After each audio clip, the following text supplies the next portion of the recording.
तो दोस्तों चलिए लेकर के आ गए हैं आपके लिए टेस्ट पेपर 81। जी हाँ दोस्तों, पिछले दिन एएलपी और टेक्नीशियन ग्रेड 3 के लिए दोस्त यहाँ पे साइंस की टेस्ट हुई थी। उसी का क्या है कि आज हम टेस्ट पेपर आप प्लस स्कोर कार्ड लेकर के आए हैं। मतलब जो लोग टेस्ट दिए हैं उन सभी का हम रैंक दिखाएंगे कि कितना नंबर आप लेकर के आए हैं और कितना नहीं है, क्या आपने सही किया है, क्या गलत किया है, ये आपको हम टेस्ट पेपर में दिखाएंगे। ठीक है, तो चलिए ज्यादा देरी नहीं करते हैं, हम क्या करते हैं कि टेस्ट पेपर देख लेते हैं, प्लस आपका स्कोर कार्ड भी देख लेंगे। और जो लोग नए हैं दोस्त, अगर आप भी टेस्ट देना चाहते हैं तो बिल्कुल दे सकते हैं, फ्री में होता है। इसके लिए आपके लिए 1 रुपया पैसा पे नहीं करना पड़ेगा। कहां से देना है टेस्ट, ये आपको हम क्या करेंगे कि टेस्ट पेपर देखने के बाद बता देंगे। तो कम से कम क्या कीजिएगा ना दोस्त कि टेस्ट पेपर तक के बने रहिएगा, ताकि आप जान सके कि टेस्ट कहां से होता है एएलपी और टेक्नीशियन ग्रेड 3 के लिए। ठीक है, तो बने रहिएगा। चलिए देखते हैं एक एक करके आपका टेस्ट पेपर का क्वेश्चन। देखिएगा क्वेश्चन नंबर फर्स्ट। देखिए क्वेश्चन नंबर फर्स्ट दोस्त, इस क्वेश्चन नंबर फर्स्ट में क्या कहा जा रहा है दोस्त, ये चीजें कह रहा है कि जब कोई तरंग किसी माध्यम से होकर के गुजरती है तो क्या होता है। देखिए कोई भी तरंग है अगर किसी माध्यम से होकर गुजरेगा तो उसमें 2 कंडीशन आएगा। जान लीजिए ये चीजें, पहला तो आंसर ही आपको चुन लेना है कि क्या कंडीशन आएगा क्या नहीं आएगा। तो जान लीजिए ये चीजें कि किसी भी माध्यम से अगर तरंग गुजर रही है तो जान लीजिए कि उसकी ऊर्जा जो होती है वो स्थानांतरित होती है। ऊर्जा क्या होती है, एक कण के माध्यम से दूसरे कण में क्या होती है कि स्थानांतरित होती है। ठीक है, तो ये फर्स्ट नंबर आपका आंसर करेक्ट होगा अकॉर्डिंग टू क्वेश्चन। दूसरी नंबर ये जान लीजिए कि शायद आप समझते होंगे कि कण का भी स्थानांतरित होता होगा, तो कण का स्थानांतरित नहीं होता है। कण के द्वारा ऊर्जा का एक कण के माध्यम से दूसरे कण में ऊर्जा का स्थानांतरण होता है, न कि कण का होता है। कण विस्थापित होता ही नहीं है, ये चीजें ध्यान में रखिएगा। ऐसा नहीं कि कण विस्थापित हो जाता होगा, आप ये सोच रहे हैं तो ये गलत सोच रहे हैं। ठीक है, चलिए अब क्या करते हैं, आपको कि सेकेंड क्वेश्चन दिखा देते हैं टेस्ट का। देखिएगा, देख लीजिए ये सेकेंड नंबर दोस्त क्वेश्चन है आपका टेस्ट का। टेस्ट में इसमें क्या कहा जा रहा है दोस्त, ये चीजें कहा जा रहा है कि लोहे के फ्राइंग पैन को जंग लगने से बचाने के लिए निम्नलिखित में से कहता है कि कौन सी विधि उपयुक्त की जाती है। तो लोहे में क्या करना है कि पैन में जो है जंग लगना है। जंग को लगने से बचाने के लिए हम क्या करते हैं, अच्छी तरह से जानते हैं, सब लोग अच्छी तरह से जानते हैं कि उस पर जिंक का कोटिंग किया जाता है, जिंक का जो है लेप चढ़ा दिया जाता है, जिंक का परत चढ़ा दिया जाता है। ऐसा चढ़ा देने से क्या होता है कि लोहे जो होता है जंग लगने से क्या होता है कि बच जाता है। और इसी प्रक्रिया को हम लोग गैल्वेनाइजेशन या गैल्वेनीकरण या जस्तीकरण के नाम से जानते हैं। तो ये आपका करेक्ट आंसर जान लीजिए कि ये थर्ड नंबर आपका आंसर बिल्कुल करेक्ट होगा। जिंक का लेपन करते हैं जिसे जस्तीकरण या गैल्वेनीकरण के नाम से जानते हैं। चलिए अगला क्वेश्चन दिखाते हैं। देख लीजिए अगला नंबर क्वेश्चन दोस्त, ये तीसरा नंबर क्वेश्चन है टेस्ट का। इसमें क्या कहा जा रहा है कि स्टेनलेस स्टील के पैन में क्या होता है ना कि आमतौर पर जो है तांबे के तल जो है बने होते हैं, तांबा का तल लगा होता है। तो इसका कारण क्या होता है, बहुत अच्छा क्वेश्चन है। देखिए स्टेनलेस स्टील, अगर हम तांबा की कंपेयर कर ले तो स्टेनलेस स्टील तांबा का अगर कंपेयर करें तो दोनों में उष्मा का सबसे सुचालक कौन सा होगा, मतलब किससे अच्छा तरह से उष्मा जो है पास करेगा। हम लोग अच्छी तरह से जानते हैं कि कॉपर जो होता है स्टेनलेस स्टील से बेटर माना जाता है, क्योंकि उष्मा का संवहन जो होता है बहुत अच्छा होता है मुताबिक स्टेनलेस स्टील से। इसलिए क्या होता है स्टेनलेस स्टील के परत में पेंदी में क्या होता है ना कि तांबा का तल दिया जाता है कि जल्दी हीट हो जाए और उस पर खाना जो है जल्दी बन जाए। ठीक है, तो ये चीजें होता है, ध्यान रखिएगा। आपका ये थर्ड नंबर आपका आंसर करेक्ट होगा। क्या तांबा के स्टेनलेस स्टील के तुलना में क्या होता है ना कि बेहतर जो है संवाहक होता है। ठीक है, तो इंपॉर्टेंट है, ध्यान रखना है दोस्त। चलिए अगला क्वेश्चन दिखा देते हैं। देख लीजिए अगला नंबर क्वेश्चन दोस्त, ये कहा जा रहा है आपको कि यदि किसी वस्तु का त्वरण कहता है कि हमेशा उसके लंबवत होता है। क्या होता है, त्वरण हमेशा लंबवत लगता है। ध्यान रखिएगा ये चीजें, कोई भी वस्तु है अगर सीधा गति कर रही है तो त्वरण क्या लग रहा है, लंबवत लग रहा है। तो उस कंडीशन में क्या होगा, जान लीजिए कि उस कंडीशन में वस्तु जो होगा वो सर्कुलर मोशन करेगा। क्या करेगा, सर्कुलर मोशन। जान लीजिए जब भी वेग सीधा चल रहा है उस पर लंबवत अगर एक्सेलरेशन लग रहा है, त्वरण लग रहा है, तो वस्तु क्या करेगा, सर्कुलर मोशन करेगा। ध्यान रखिएगा, वस्तु घूमती रहेगी। ये आपका फोर्थ नंबर ऑप्शन क्या होगा कि बिल्कुल करेक्ट होगा। ठीक है, वस्तु क्या होगी कि घूमती रहेगी। जान लीजिए कि इसके बीच जो है 90 डिग्री एंगल का भी कोण बनता है। ठीक है, तो इसको ध्यान में रखिएगा। चलिए अगला नंबर क्वेश्चन देख लीजिए दोस्त। अगला नंबर क्वेश्चन ये चीजें कहा जा रहा है कि जिस क्षेत्रफल बल क्या करता है कि कार्य करता है, उसके लंबवत क्या होता है कि कार्य लगने वाले बल का अनुपात डैश के रूप में जाना जाता है। तो किस रूप में जानते हैं, अच्छा क्वेश्चन है, समझिए, थोड़ा सा समझिएगा तो आराम से चुटकी बजा के मार सकते हैं आंसर। ठीक है, क्या होता है कि जिस क्षेत्रफल पर बल लगता है, जान लीजिए जिस क्षेत्रफल पर बल लगता है उसका अनुपात किस रूप में जाना जाता है। तो ये हम लोग अच्छी तरह से जानते हैं कि इकाई क्षेत्रफल पर लगने वाले बल को हम लोग क्या कहते हैं, दाब कहते हैं, प्रेशर कहते हैं। प्रेशर कहते हैं इकाई क्षेत्रफल पर लगने वाले बल को प्रेशर कहते हैं। आप बल और जान लीजिए कि क्षेत्रफल के अनुपात को दाब कहा जाता है। जानते हैं हम लोग अच्छी तरह से, दाब को पी से इंडिकेट करते हैं। पी बराबर क्या होता है, ए बाई ए होता है। तो ये क्या है, फोर्स और एरिया का रेशियो है, क्षेत्रफल और जो है बल का रेशियो है। इसको हम दाब के रूप में जानते हैं, प्रेशर के रूप में। ठीक है, तो ये फर्स्ट नंबर आपका आंसर क्या होगा कि बिल्कुल करेक्ट होगा।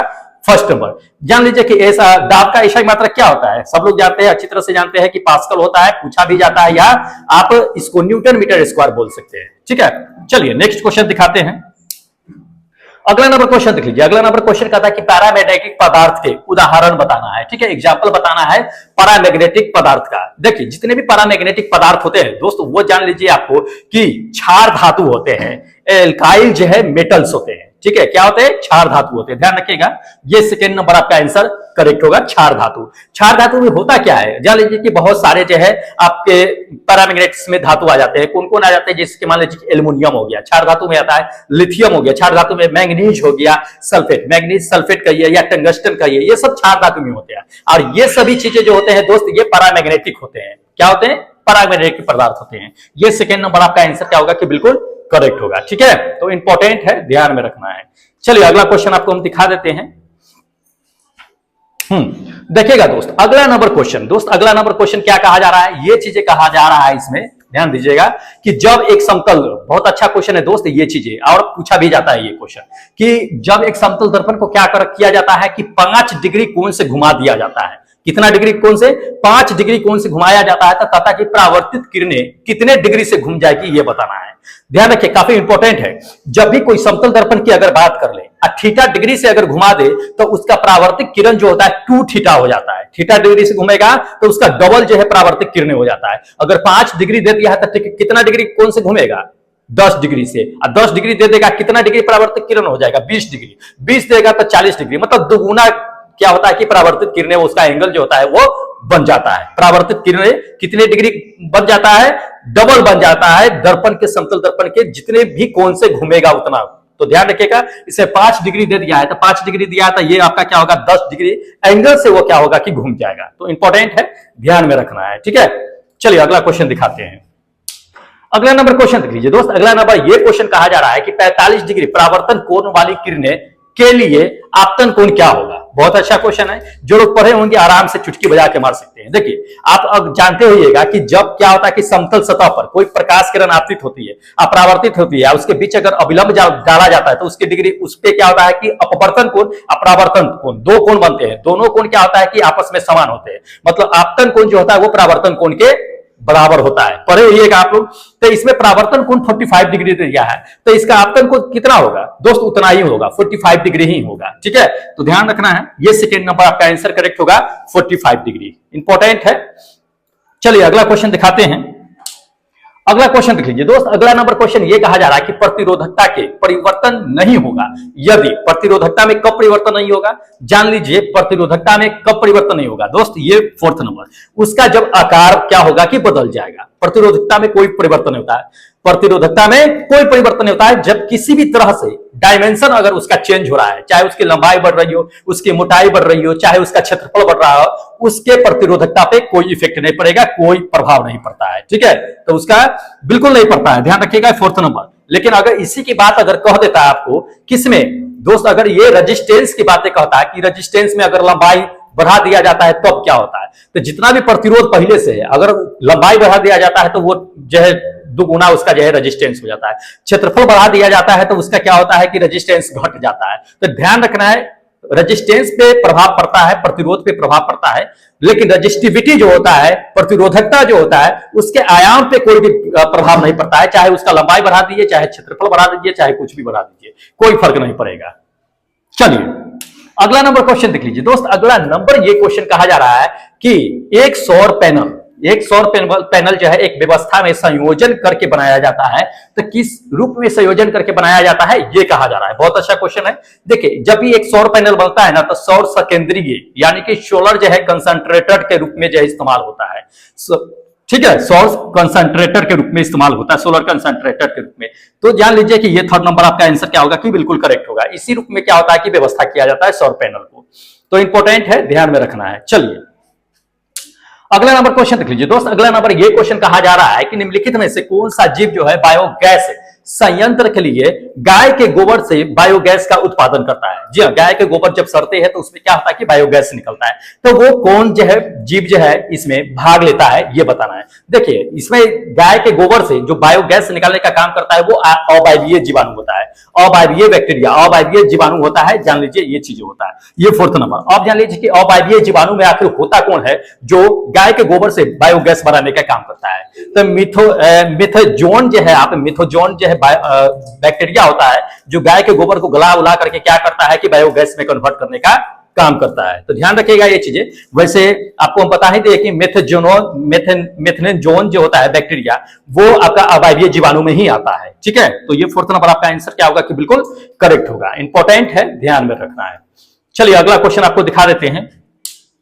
अगला नंबर क्वेश्चन देख लीजिए। अगला नंबर क्वेश्चन कहता है, क्या कह रहा है कि कोयले की किस्म बताना है वह जिसमें कार्बन की प्रचुर मात्रा पाई जाती है, मतलब सबसे अधिक कार्बन की मात्रा पाई जाती है। तो हम लोग अच्छी तरह से जानते हैं कि कार्बन का वह कौन सा है आपका किस्म जिसमें सबसे ज्यादा कार्बन की प्रतिशत मात्रा पाई जाती है, एंथ्रासाइट। एंथ्रासाइट में जान लीजिए कि कार्बन की सबसे अधिक मात्रा पाई जाती है। ठीक है, ये फोर्थ नंबर। और सबसे कम किसमें पाई जाती है ये भी पूछा जाता है। तो सबसे कम जो पाई जाती है पीट में पाई जाती है, ये थर्ड नंबर। सबसे ज्यादा एंथ्रासाइट, सबसे ज्यादा पीट में पाई जाती है। एंथ्रासाइट में जो कार्बन की प्रतिशत मात्रा होती है दोस्त, वो जान लीजिए कि 85 से लेकर के 95% तक के जो है कार्बन की प्रतिशत मात्रा पाई जाती है। ठीक है, चलिए अगला क्वेश्चन दिखाते हैं।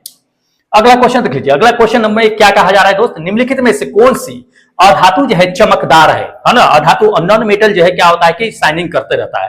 तो जान लीजिए कि नॉन मेटल में दो ऐसे हैं जो शाइनिंग करते हैं, काफी चमकदार भी होते हैं। एक तो जान लीजिए ऑप्शन में हम आपको लेकर के चलते हैं कि सारे ऑप्शनों में से एक जो है ये अपना आयोडीन होगा जो चमकता है। दूसरी नंबर में जान लीजिए कि दूसरी नंबर में आपका क्या होता है कि डायमंड, हीरा।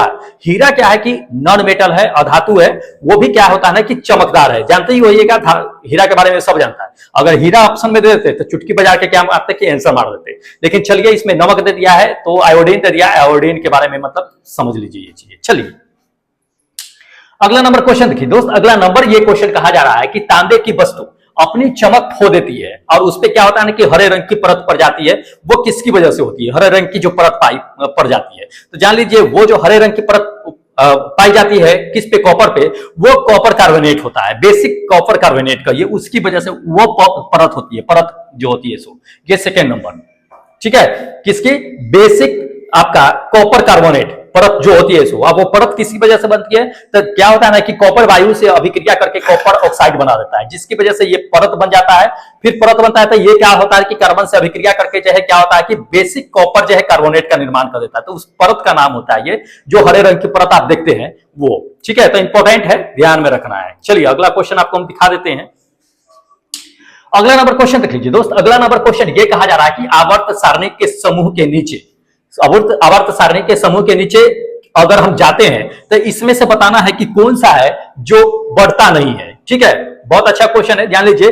कभी कभी क्वेश्चन पूछ देता है कि बाएं से दाएं जाने पे, दाएं से बाएं जाने पे क्या होता है, ऊपर से नीचे आने पे क्या होता है।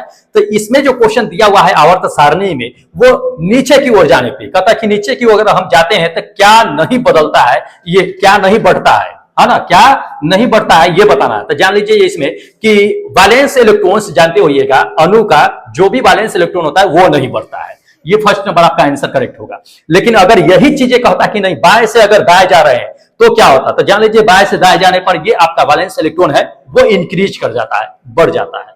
तो इसको ध्यान में रखिएगा, इंपॉर्टेंट है, पूछे जाते हैं सवाल। ठीक है, चलिए अगला क्वेश्चन दिखा देते हैं।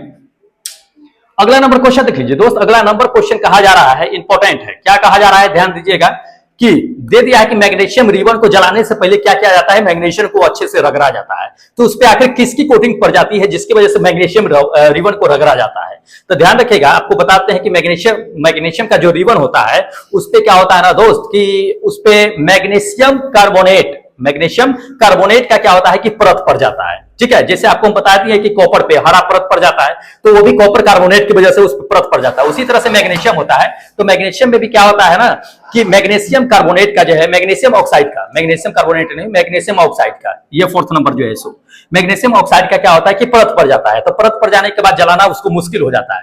तो उसमें क्या होता है कि सैंड पेपर होता है, वो उससे क्या किया जाता है कि उसको रगड़ा जाता है, उसको साफ किया जाता है मैग्नीशियम ऑक्साइड को। ठीक है, तो ध्यान में रखना है ये चीजें, ये आपका फोर्थ नंबर ऑप्शन क्या होगा कि बिल्कुल करेक्ट होगा। चलिए अगला क्वेश्चन दिखा देते हैं। अगला नंबर क्वेश्चन देख लीजिए दोस्त, अगला नंबर क्वेश्चन ये चीजें कहा जा रहा है कि एक समुदाय लंबे पौधे और एक समुदाय क्या है कि बौने पौधे का बीच क्या किया जाता है कि क्रॉस प्रोडक्शन किया जाता है, मतलब क्रॉस प्रजनन कराया जाता है, संकरण। तो उस पे कराने से एफ कहता है कि एफ जो है पौधे बनते हैं वो किस अनुपात में बनते हैं। बहुत आसान तरीका है इसको जानना। जान लीजिए कि एक लंबे पौधे एक बौना पौधा से जब उसको क्रॉस प्रजनन कराया जाता है तो जान लीजिए उस कंडीशन में जो एफ पौधे बनते हैं उस पौधे का अनुपात जो होता है 1:2:1 के अनुपात में बनता है, जिसको फिनोटाइप के नाम से जानते हैं या जीनोटाइप कहिए, जीनोटाइप के नाम से जानते हैं, जिसका 1:2:1 होता है। उसमें होता है क्या है 1:2:1 कहने का मतलब क्या होता है कि एक लंबा पौधा, 2 बौना पौधा, फिर एक जो है बौना पौधा, ये रेशियो होता है इसका। तो इसको ध्यान में रखिएगा। आपका जो आंसर करेक्ट होगा दोस्त ये थर्ड नंबर आंसर करेक्ट होगा कि एक समुदाय का लंबा पौधा होता है, एक समुदाय का बौना पौधा होता है और 2 विषम योगी जो है लंबे पौधे होते हैं। ठीक है, तो ये इंपॉर्टेंट है, ध्यान में रखना है इसे। ठीक है, चलिए अगला क्वेश्चन आपको दिखा देते हैं। अगला क्वेश्चन देख लीजिए दोस्त, अगला क्वेश्चन कहता है कि नेत्र लेंस की फोकस दूरी अगर क्या होता है कि बढ़ जाती है, नेत्र लेंस की फोकस दूरी बढ़ जाती है तब मांसपेशियों का होता है। जान लीजिए, बहुत अच्छा क्वेश्चन है। लेंस की फोकस दूरी अगर बढ़ जाती है तो ये चीजें जान लीजिए कि आपका लेंस जो होता है नेत्र लेंस वो तो एक पतला हो ही जाता है। दूसरी नंबर ये चीजें जान लीजिए कि मांसपेशियों के बारे में कहा जाता है तो मांसपेशी शिथिल हो जाता है। क्या होता है? शिथिल हो जाता है। इंपॉर्टेंट है, ध्यान में रखिएगा। ये सेकेंड नंबर आपका आंसर करेक्ट होगा कि मांसपेशी शिथिल हो जाएगा, लेंस जो होगा वो पतला हो जाएगा। अब वही आपका अगर फोकस दूरी कम जाता है तो लेंस मोटा हो जाता है। जान लीजिए क्या होता है, लेंस मोटा हो जाता है। तो इंपॉर्टेंट है, ध्यान में रखना है, ये चीजें पूछे जाते हैं। चलिए अगला क्वेश्चन आपको बता देते हैं। अगला नंबर क्वेश्चन देख लीजिए दोस्त, अगला नंबर ये क्वेश्चन कहता है कि रेलगाड़ी में चाय बेचा जाता है। तो पहले जब चाय बेचा जाता था तो क्या होता था कि प्लास्टिक के कप में आपको चाय दिया जाता था, लेकिन अब क्या है कि प्लास्टिक के कप को हटा दिया गया है। अब क्या किया जाता है कि कागज के कप में जो है चाय दिया जाता है। तो आखिर ऐसा क्यों किया गया, यही हमको बताना है इसमें। देखिए इसका कारण क्या होता है ना कि प्लास्टिक को सड़ने गलने में दोस्त काफी वक्त लग जाता है, जिसकी वजह से पर्यावरण प्रदूषित हो जाता है। मिट्टी उट्टी में जाते हैं तो उर्वरकता शक्ति को खत्म कर देता है, बहुत सारी दिक्कतें हो जाती हैं। लेकिन कागज की अगर बात करें तो कागज का अपघटन विघटन जो कहिए वो बहुत जल्दी हो जाता है। ठीक है, जबकि प्लास्टिक का काफी वक्त लग जाता है। तो इस वजह से क्या होता है ना दोस्त कि कागज के कप का इस्तेमाल किया जाता है। या मार्केट में अभी कुछ दिन पहले सुने होइएगा कि पॉलिथीन बंद कर दिया गया है, बैन कर दिया गया है, उसकी जगह पे कागज का आपको जो है पॉलिथीन यूज में दिया जाएगा। या तो अपने घर से पॉलिथीन ले जाया कीजिए, झोले ले जाया कीजिए, उसमें मटेरियल देगा। तो इस तरह से था। तो उसका मेन मकसद यही होता है कि वो विघटित नहीं हो पाता है प्लास्टिक जो होते, और कागज आसानी से विघटित हो जाता है। इसलिए जो है दोस्त जान लीजिए कि उसका इस्तेमाल किया जाता है। तो ये आपका थर्ड नंबर ऑप्शन क्या होगा कि बिल्कुल करेक्ट होगा। क्या है? Third number. ठीक है, चलिए अगला क्वेश्चन आपको हम बता देते हैं लेकर के, देखिएगा।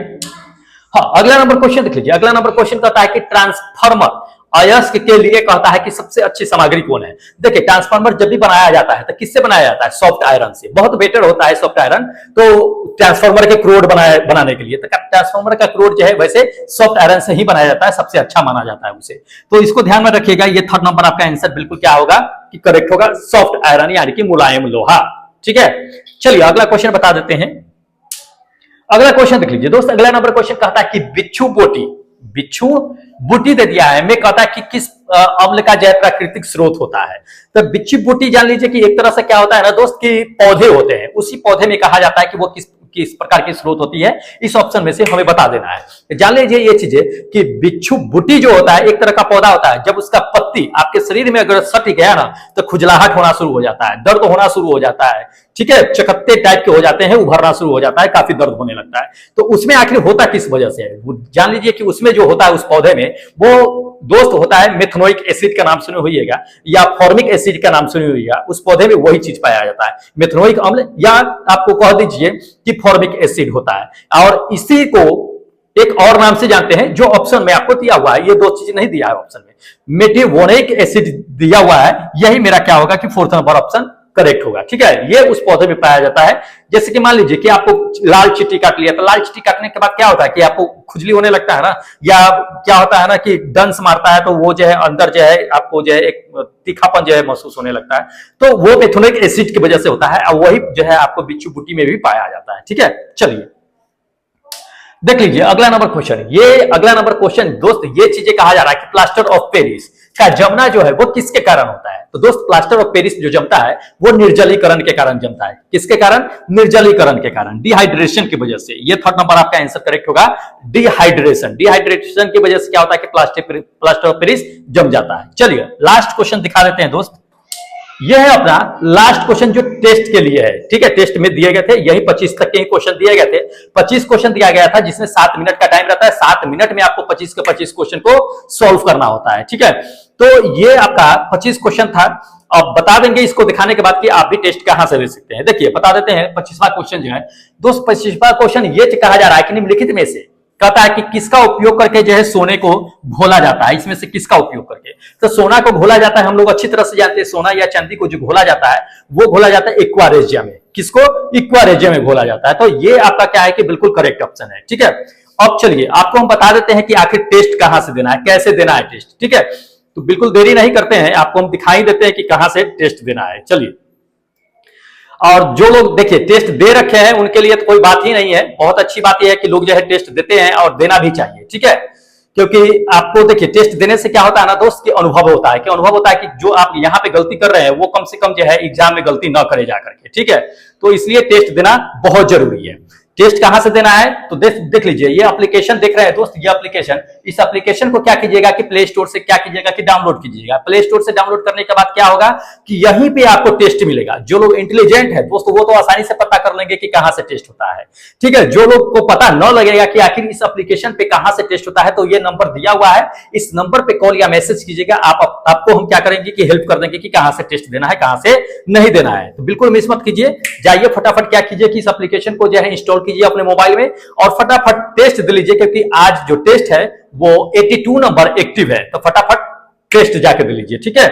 चलिए अब बता देते हैं कि जो लोग इस टेस्ट में पार्टिसिपेट किए हैं उन लोगों का स्कोर कार्ड क्या है, वो लोग कितने नंबर लेकर के आए हैं, उनका रैंक क्या है, ठीक है। ज्यादा देरी नहीं करते हैं, चलते हैं दिखाते हैं आपको, देखिएगा। हाँ देख लीजिए, ये अपना क्या है कि आपका स्कोर कार्ड है। स्कोर कार्ड है, इसमें सबसे नंबर 1 पे देख लीजिएगा आज जो है उसी तरह से जो हर बार रहते हैं संजय कुमार यादव साहब नंबर 1 नंबर पे है। दूसरे नंबर पे देख लीजिएगा कि अजीत कुमार है। तीसरे नंबर पे राहुल यादव है, बहुत अच्छा है, तीनों ने अच्छा मार्क्स लाया है। 61 नंबर जो है संजय यादव है, हाईएस्ट मार्क्स लेकर के आए, बहुत अच्छा है दोस्त, इसी तरह से मेहनत कीजिए। अजीत भाई आप भी बहुत अच्छा मार्क्स परफॉर्मेंस करते हैं, बहुत अच्छा है, आपका साइंस भी बहुत अच्छा है, अच्छी बात है दोस्त। इस बार जो है बिल्कुल सिलेक्शन ले लीजिए, सबका सिलेक्शन पार्टी दिल्ली में ही होने वाला है, सभी लोग को आना पड़ेगा, ठीक है। ऐसा नहीं बहाना मत कीजिएगा, ठीक है। सबके लिए कुछ ना कुछ हम अपने तरफ से गिफ्ट रखेंगे जिन लोगों का सिलेक्शन इस चैनल के माध्यम से होगा, ठीक है। चलिए बहुत अच्छा होगा, मुझे भी खुशी होगा कि चलो ठीक है, हमने सबको मतलब कि साइंस बहुत पढ़ाया है तो इस वजह से सिलेक्शन हुआ है। अच्छा है कि अगर माध्यम से हो रही है तो मुझे भी खुशी होगी, प्लस आपको तो अलग से खुशी होगी, तो अच्छी चीजें है। चलिए इसमें क्या करते हैं, दिखाते चलते हैं रैंक। ज्यादा टाइम नहीं है अपने पास, फटाफट रैंक दिखा देते हैं आपको कि क्या किसने कितना नंबर लेकर के आया है। देख लीजिए चौथे नंबर पे जो दोस्त है ये शिशु प्रिया है, ये भी अच्छी खासी मेहनत कर रही है, बहुत अच्छा है। हरिओम जाटव है, ये भी 5वें नंबर पे। 6ठे नंबर पे देख लीजिएगा, 6ठे नंबर पे ये रंजन पांडे साहब है जो 6ठे नंबर लेकर के आए, बहुत अच्छा है दोस्त, मेहनत किया कीजिए इस तरह से, ठीक है। चलिए अगला दिखा देते हैं आपको हम। अगला नंबर देख लीजिएगा, अगला नंबर में जो है क्या है आपका कि जाहिद है। जाहिद 7वें नंबर पे है। 8वें नंबर की अगर बात कर ले तो आरजू तमन्ना है। 9वें नंबर पे दीपक कुमार यादव है। 10वें नंबर पे ये मृत्युंजय साहब है। 11वें नंबर पे देख लीजिएगा, 11वें नंबर पे मृत्युंजय है। 12वें नंबर पे ये बसंत भाई है, बहुत अच्छा है। इसी तरह से क्या है कि मेहनत किया कीजिए और सभी लोग टेस्ट में पार्टिसिपेट करते रहिए। चलिए अगला दिखा देते हैं। अगले नंबर पे देख लीजिएगा आपका 13वें नंबर पे के सिंह साहब है। 14वें नंबर पे बात कर लेते हैं तो विक्रम कुमार यादव है। 15वें नंबर की अगर बात करें तो संजीव कुमार यादव है। 16वें नंबर पे ये आपका क्या है कि नीतीश यादव साहब है। उसके बाद जो है जावेद है। उसके बाद जो है देख लीजिएगा 18वें नंबर पे ये कमलेश साहब है, ठीक है। कमलेश साहब 18वें नंबर लेकर के आए। थोड़ा सा और मेहनत बूस्ट कीजिए दोस्त, सिलेक्शन जरूर हो जाएगा, थोड़ा और नजदीक आने की जरूरत है आपको। चलिए 19वें नंबर पे देख लीजिएगा कि रवि साहब है। उस पर 20वें नंबर पे देख लीजिएगा दोस्त राहुल साहब है। 21वें नंबर पे भी राहुल साहब है। 2 बार पता नहीं ये कैसे टेस्ट दे दिए हैं दोस्त, कैसे दे देते हो आप टेस्ट, पता नहीं, एक ही बार तो देना होता है लेकिन कैसे 2 बार दे लेते हो पता नहीं चलता है मुझे। चलिए कोई नहीं, शायद 2 बार लॉगिन कर देते होंगे। उसके बाद देख लेते हैं आपको कि अरविंद कुमार साहब जो 22वें नंबर पे है। 23वें नंबर पे है तेज साहब है। उसका 24वें नंबर की अगर बात कर लेते हैं रोशन कुमार साहब है 24वें नंबर पे, बहुत अच्छा है दोस्त, ऐसी मेहनत कीजिए। चलिए आगे हम दिखा देते हैं 25वें नंबर पे नितिन साहब है, 26वें नंबर पे गोविंदा साहब है, उसके बाद 36वें नंबर पे 26वें नंबर पे गोविंदा साहब है, 27वें यानी 27 नंबर पे देख लीजिएगा तो वीरेंद्र साहब है, 28 नंबर पे देख लीजिएगा ये रविंद्र साहब है, उसके बाद जो है आपका 29 नंबर पे जो है ये पंकज कुमार साहब है, उसके बाद 30 नंबर की अगर बात कर लेते हैं तो 30 नंबर पे अनिल कुमार साहब है। बहुत अच्छा है दोस्त, इसी तरह से मेहनत कीजिए, बहुत अच्छा है, सिलेक्शन सबका होगा। देख लीजिएगा 31 नंबर पे जो दोस्त है आज बने हुए हैं पंकज कुमार, उसके बाद 32 नंबर पे अनिल कुमार साहब है, उसके बाद 33 नंबर पे क्लेमेंट साहब जो बिलासपुर से, 35 नंबर पे देख लीजिएगा 35 नंबर पे एमडी राजीव वर्षी है, शायद मुजफ्फरपुर से है, अच्छा है। उसके बाद 36 नंबर पे जो है आपका राहुल कुमार है, 36 नंबर पे राहुल कुमार है, बहुत अच्छा है दोस्त। थोड़ा सा और मेहनत करने की जरूरत है सभी लोगों को, थोड़ा सा एक बार और जोर लगाइए, कस के मेहनत कीजिए। चलिए 37 नंबर पे देख लीजिएगा कि 37 पे अंजलि है, अंजलि, उसके बाद जो है 38 नंबर पे देख लीजिएगा कि सचिन साहब है, उसको 38 नंबर पे 39 नंबर पे देख लीजिएगा 39 नंबर पे ये नीतीश साहब है, उसके बाद जो है मुनेंद्र वर्मा जो है आपका क्या है कि 40 नंबर पे है, यूपी से है, उसके बाद 41 नंबर पे देख लीजिएगा कि गुड्डू कुमार है, गुड्डू यादव है, उसके बाद 42 नंबर पे ये अपना राज मुन्ना साहब है, ठीक है, 42 नंबर पे, ठीक है, अच्छा है, टेस्ट पे पार्टिसिपेट कर रहे हैं बहुत लोग, अच्छी बातें हैं।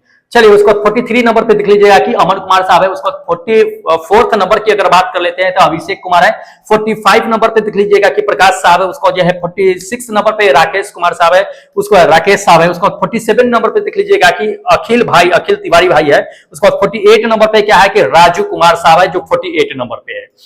थोड़ा सा और सभी लोग जो है क्या कीजिए कि एक बार जोर से मेहनत कीजिए, पार्टिसिपेट टेस्ट में, अच्छा पढ़ाई भी अच्छे से कीजिए। चलिए 49 नंबर पे देख लीजिएगा कि कुंदन किशोरी साहब है, उसको 50 नंबर पे देख लीजिएगा कि राजमणि साहब है, उसको 51 पे यही है, 2 बार देती है, पता नहीं हाउ इज पॉसिबल। चलिए उसका देख लीजिए 52 नंबर पे, 52 नंबर पे इंजीनियर जैन साहब है, उसको 53 नंबर पे देख लीजिएगा राहुल साहब है, उसका 54 नंबर पे ये पंकज साहब है। बहुत अच्छा है दोस्त, इसी तरह से क्या कीजिए कि मेहनत करते रहिए, बहुत अच्छा है। चलिए अगला नंबर देख लीजिएगा, अगला नंबर दिखा देते हैं आपको 55 नंबर पे जो है सम्राट बुद्धू साहब है, उसके बाद जो है 54th नंबर पे 56 पे देखिएगा कि राहुल भारद्वाज साहब है, उसका 57 नंबर पे अनूप कुमार साहब है, उसके बाद जो है 58 नंबर पे देख लीजिएगा कि अजित यादव साहब है, उसके बाद जो है ये अशोक साहब है 59 पे, उसके बाद जो है आपका 60 नंबर पे ये रोशन साहब है जो 60 नंबर पे है, ठीक है, बहुत अच्छा है। ऐसी टेस्ट में पार्टिसिपेट कीजिए, अभी टाइम 1 महीने और है दोस्त, जी जान लगा दीजिए। चलिए उसके बाद 61 नंबर पे देख लीजिएगा कि अजीत यादव है, उसके बाद 62 नंबर पे देख लीजिएगा कि अनूप भाई है, उसके बाद 63 नंबर पे देख लीजिएगा कि डीएस मीना साहब है, उसके बाद 64th नंबर पे देख लीजिएगा कि अमरनाथ भाई है, उसके बाद जो है आपका 65 नंबर पे एक कुमार है जो धनबाद से है, उसके बाद 66 नंबर पे जो है ये उमेश राम साहब है, ठीक है, 66 नंबर पे। थोड़ा सा और मेहनत करने की जरूरत है, ऐसे परफॉर्मेंस तो सही है।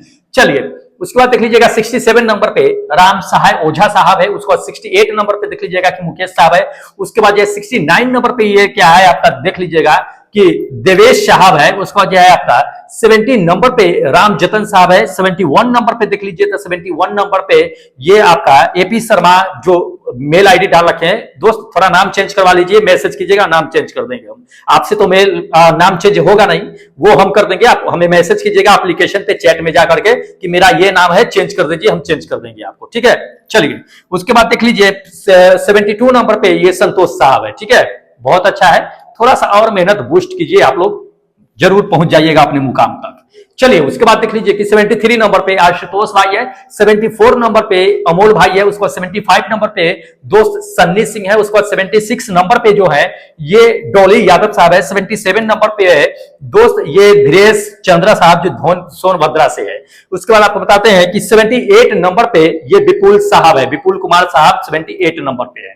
चलिए उसके बाद आपको बता देते हैं, देख लीजिएगा कि 79 नंबर पे योगेश साहब है, 79 पे 80 नंबर की अगर बात कर ले तो सोनू कुमार है, 81 नंबर पे अगर बात कर लेते हैं तो सुदामा माइली करके हैं, 82 नंबर पे दोस्त जो है ये पूर्णिमा सिंह है, उसके बाद जो है 83 नंबर पे देख लीजिएगा 83 नंबर पे क्या है कि नितेश यादव सिंह है, उसके बाद 84th नंबर पे जो है ये संजय अशोई साहब है, ठीक है, बहुत अच्छा है, मेहनत ऐसे ही जारी रखिए। चलिए चलिए उसके बाद देख लीजिएगा आपका कि 85 नंबर पे अनिरुद्ध कुमार है। उसके बाद 86 नंबर पे जितेंद्रा है जो यूपी से है। 87 नंबर पे क्या है कि रत्नाकर साहब है। उसके बाद 88 नंबर पे देख लीजिएगा, 88 नंबर पे आपका मोरी साहब है। उसके बाद 89 नंबर पे जो है ये इंद्रजीत साहब है। उसके बाद जो है 90 नंबर की अगर बात कर ले तो आज जो है मनोज मरांडे साहब है जो 99 नंबर पे है। बहुत अच्छा है, थोड़ा सा और मेहनत बूस्ट कीजिए, सही आएगा। चलिए 91 पे देख लीजिएगा कि मोरी साहब है। मोरी साहब 2 बार आ गए हैं। उसके बाद 92 नंबर पे देख लीजिएगा, 92 नंबर पे दोस्त जो है आज ओमकार साहब है। उसके बाद 93 नंबर पे जो है ये आपका अंजू कुमार है। उसके बाद 94th नंबर पे अतुल्य भाई है। उसके बाद आपको बताते हैं 95 नंबर पे ये क्या कि उत्सव यादव है। उसका 96 नंबर पे जो है ये विष्णु साहब है। कौन है? विष्णु साहब जो प्रयागराज से है। बहुत अच्छा है दोस्त, मेहनत कीजिए। चलिए देख लीजिएगा, उसके बाद आपको बताते हैं 97 नंबर पे क्या है आपका कि हरि मोहन साहब है। उसको 98 नंबर पे ये रंजय सिंह है। उसको 99 नंबर पे जो है ये विशेष साहब है। उसको 100 नंबर जो आज शतक लगाए हैं ये प्रमोद कुमार साहब है जो शतक लगा रखे हैं। चलिए 101 नंबर की अगर बात कर लेते हैं तो ये ऋतिक साहब है। 102 नंबर पे जो है ये मोनू साहब है। 102 नंबर पे, बहुत अच्छा है, मेहनत ऐसे ही कीजिए।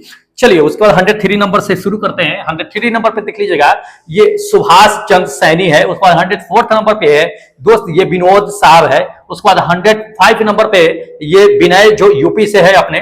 उसके बाद जो है 106 नंबर पे जो है ये मोहन साहब है। 107 नंबर पे ये विकास साहब है। उसके बाद 107 नंबर पे विकास साहब है। 108 नंबर पे देख लीजिएगा ये पंकज कुमार साहब है। तो दोस्त इतने लोगों ने क्या किया है कि टेस्ट में पार्टिसिपेट किए हैं। इन सभी का आपको हम रैंक कार्ड दिखा दिए हैं कि किसने कितना नंबर लेकर के आया है। ठीक है, तो ये लोगों का अपना रैंक कार्ड था। वैसे आप अपना स्कोर कार्ड तो डाउनलोड कर ही लिए होइएगा। तो अब क्या कीजिए कि दोस्त फटाफट जाइए इस एप्लीकेशन को क्या कीजिए कि डाउनलोड कर लीजिए मोबाइल में और जाकर के 82 नंबर टेस्ट एक्टिव है, फटाफट टेस्ट ले लीजिए, वेट मत कीजिए। ठीक है, दिवाली उवाली सब मनाएंगे, अच्छे से मनाएंगे और पर्व भी अच्छे से मनाएंगे, लेकिन पढ़ाई भी साथ में लेके चलेंगे क्योंकि कुछ ही वक्त लगता है यहाँ पे टेस्ट देने में या थोड़ा सा यहाँ पे डिस्कशन करने में। तो बिल्कुल मिस मत कीजिएगा क्योंकि हम रेगुलर बनेंगे और दिवाली वाली मनाएंगे, लेकिन अच्छे से मनाएंगे, लेकिन पढ़ाई भी साथ में रखेंगे। ऐसा नहीं कि पढ़ाई को ड्रॉप कर दे या दिवाली को ज्यादा फोकस कर दे, नहीं। चलो ठीक है, पढ़ाई भी जरूरी है, दिवाली भी जरूरी है। अगर इस बार सिलेक्शन हो गया तो दोस्त अगले बार अच्छे से दिवाली मनाएंगे, पूरे परिवार के साथ दिवाली मनाएंगे। ठीक है, तो अच्छा चीज ना है कि चलो सिलेक्शन हो जाएगा तो सभी लोग खुश हो जाएंगे और अगले बार से कहीं इससे ज्यादा, इससे बेहतर, अच्छे तरीके से हम लोग घर में दिवाली मनाएंगे। ठीक है, तो जाइए फटाफट क्या कीजिए कि ऐप को इंस्टॉल कीजिए, जाकर के टेस्ट दे लीजिए। और जो लोग चैनल सब्सक्राइब नहीं किए हैं फटाफट क्या कीजिए, चैनल सब्सक्राइब कर लीजिए, अपने दोस्तों में फटाफट शेयर भी कर दीजिए। और जो लोग पहले से चैनल सब्सक्राइब कर रखे हैं दोस्त, लाइक कीजिए, कमेंट कीजिए कि क्या है क्या नहीं है, क्वेश्चन में क्या लग रहा है नहीं लग रहा है, आगे क्या चाहिए आपको, ये भी सजेस्ट करते रहिएगा। ठीक है, ताकि आपके लिए हम लेकर के आएंगे। अभी फिजिक्स का क्या है कि अभी चल रहा है ना प्रीवियस ईयर का क्वेश्चन, तो चलता रहेगा, उसके खत्म होने के बाद आपको बता दिया जाएगा क्योंकि ज्यादा टाइम है नहीं, इसलिए हम फिजिक्स को ज्यादा रिपीट कर दिए हैं। चलिए अब क्या कीजिए कि दोस्त हमें इजाजत दीजिए, फिर हम मिलेंगे अगले दिन नेक्स्ट टाइम इसी समय नेक्स्ट वीडियो में नेक्स्ट सेट के साथ। तब तक जय हिंद दोस्तों।